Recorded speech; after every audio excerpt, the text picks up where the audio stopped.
તો વાટમાં અહીંયા આવે છે શીતળા માતા. તો શીતળા માતાના આપણે દર્શન કરી અને આગળ વધશું. તો પહેલાં હું દર્શન કરી લઉં. સિદ્ધાર્થભાઈ છે.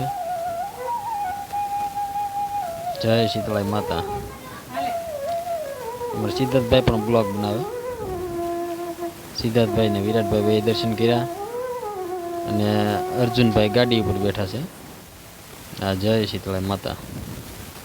દર્શન કરી લો તમે પણ.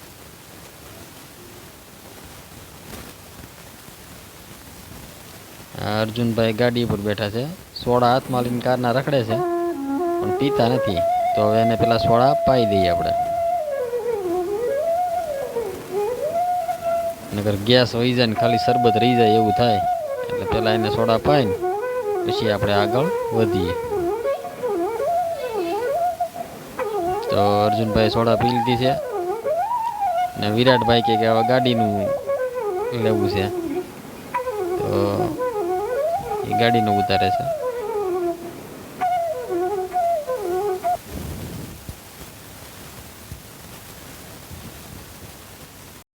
તો ફાઇનલી હવે આપણે પાછા ટોકરિયા મહાદેવના રસ્તે ચડી ગયા છીએ. વચમાં કાળ ભૈરવ દાદાનો પણ આશ્રમ આવે પણ એ બ્લોગ આપણે પછી બનાવશું. અને આ શું છે, ડેમની અંદર આવેલું છે. એટલે આ ચારે બાજુ બાવળિયા છે અને બાવળિયાની પાછળ ડેમ આવેલો છે. હમણાં અહીંયા આપણે સમૂહ લગ્ન ને એવું થાય એ આવશે. સામેની બાજુ જે છે જગ્યા તેમાં સમૂહ લગ્ન ને એવું થાય. મવાના જે કંઈ સમૂહ લગ્ન હોય તે ત્યાં થાય. ને હવે આપણે ખરેડવાળા રસ્તે ચડી ગયા છીએ. તો હવે ટોકરિયા મહાદેવ કંઈ દૂર નથી.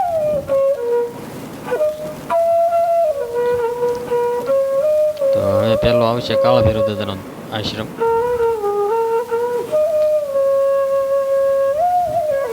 જય હનુમાન દાદા. આ બધું નદી ડેમ છે. આ આગળ જુઓ તમે, જોઈએ કે કમળ છે. અત્યારે ઉનાળામાં તો ખાલી છે, બાકી આ રોડ ઉપર પાણી જતું હોય. આ કાળ ભૈરવ દાદાનો આશ્રમ છે. અને આ સામે આવ્યું એ ટોકરિયા મહાદેવ. તો હવે આપણે ફાઇનલી નજીક જ છીએ. આ છે ટોકરિયા મહાદેવ.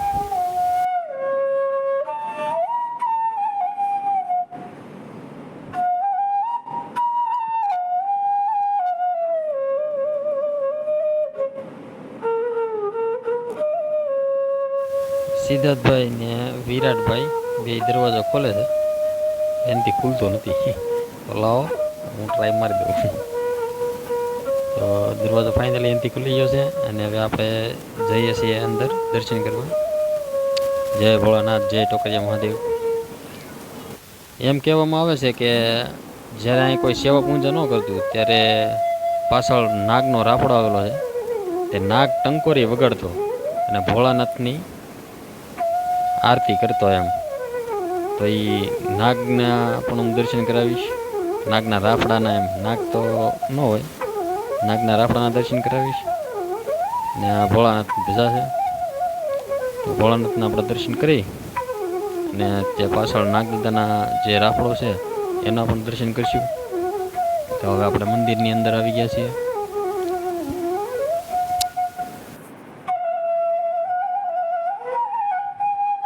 તો આ મારો વિડીયો સારો લાગે તો લાઈક કરવી. જય ભોળાનાથ.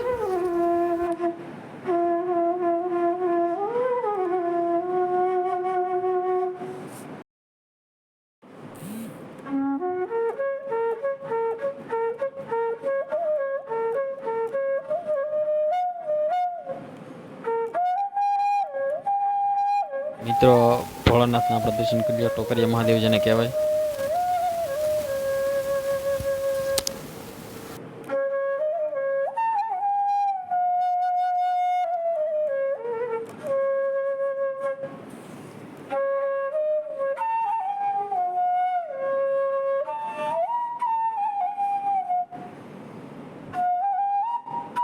ને આ છે ટોકરિયા મહાદેવની મૂર્તિ લિંગ, જે સ્વયંભૂ લિંગ છે. જય ભોળાનાથ,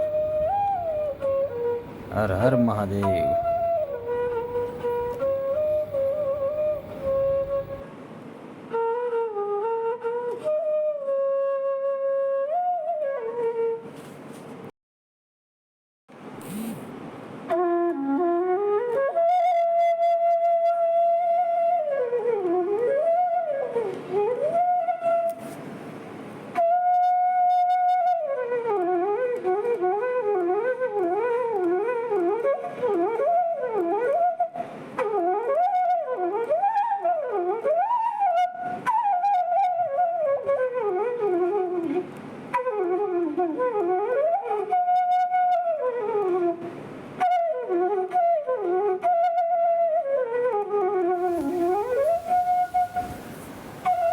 આ છે ચકલી.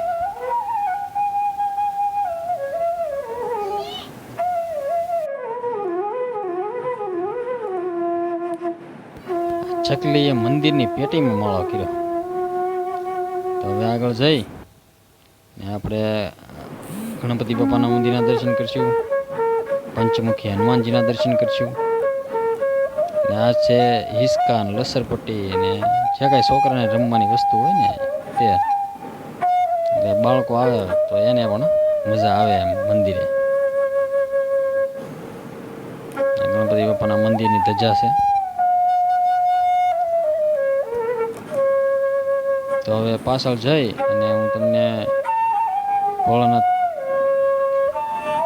જે પાછળ રાફડો આવેલો છે એના પણ દર્શન કરાવીશ.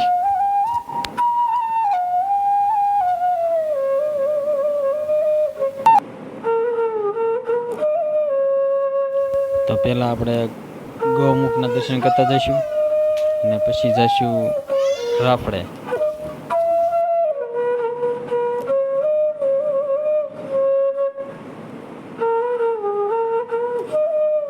તો ગૌમુખના દર્શન કર્યા અને હવે જઈ નાગદાદાના રાફડે.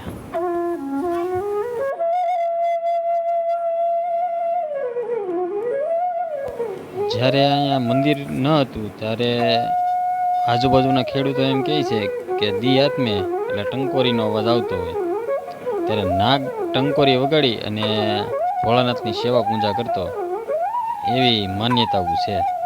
ને આ છે નાગદાદાનો રાફડો, જે મંદિરની અંદર લઈ લીધેલો છે. તો જય નાગદાદા. અને હવે નાગદાદાના દર્શન કરી અને આપણે આગળનો મંદિરની જે કાંઈ જગ્યા છે તે જોઈશું.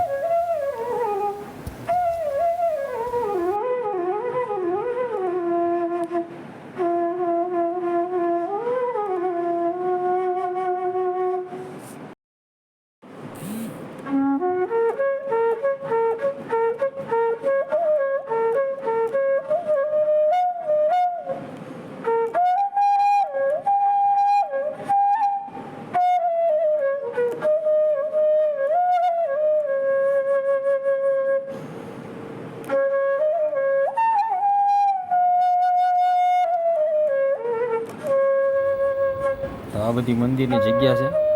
જગ્યા બહુ વિશાળ છે.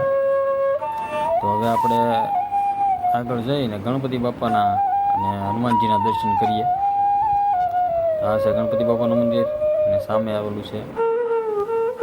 તો પહેલાં આપણે ગણપતિ બાપાના મંદિરે જઈને દર્શન કરશું.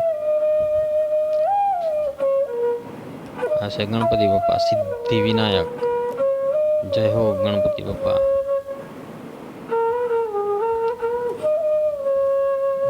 મૂર્તિ પણ મન મોહી લે એવી મૂર્તિ છે. તમને જોઈને જ આનંદ આવી જાય. તો મેં પણ દર્શન કર્યા અને હવે સામે જે પંચમુખી હનુમાનજી છે ત્યાં જઈ અને હનુમાનજીના દર્શન કરીએ.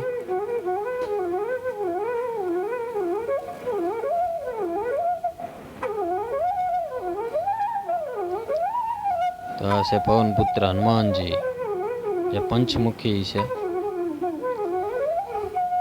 પંચમુખી બહુ ઓછા જોવા મળે મૂર્તિઓ. તો હું તમને હરખા દર્શન કરાવું પંચમુખી મૂર્તિના.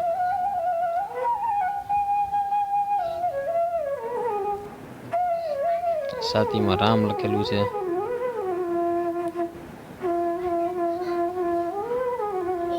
ને આ પંચમુખ તમે જોઈ શકો.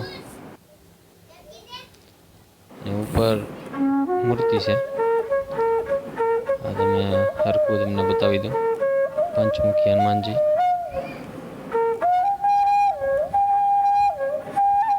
જય હો હનુમાનજી. સૌને આઝાદ નરવા રાખો.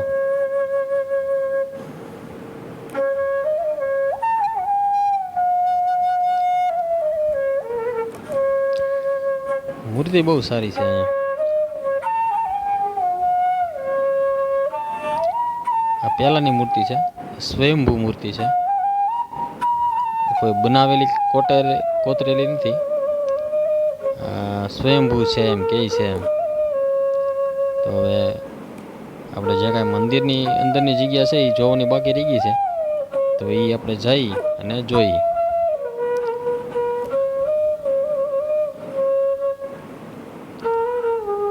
બળદ ગાડી વાળો બેઠો છે. માણસો છે વધારે, પણ આમાં શું છે, બધાને ઉતારવામાં અમુકને સારું લાગે ન લાગે, એટલે આપણે ખાલી આપણું જ લઈએ છીએ. અને આ છે સબૂતરો. જે કબૂતર છે, કાગડા છે, પોપટ છે,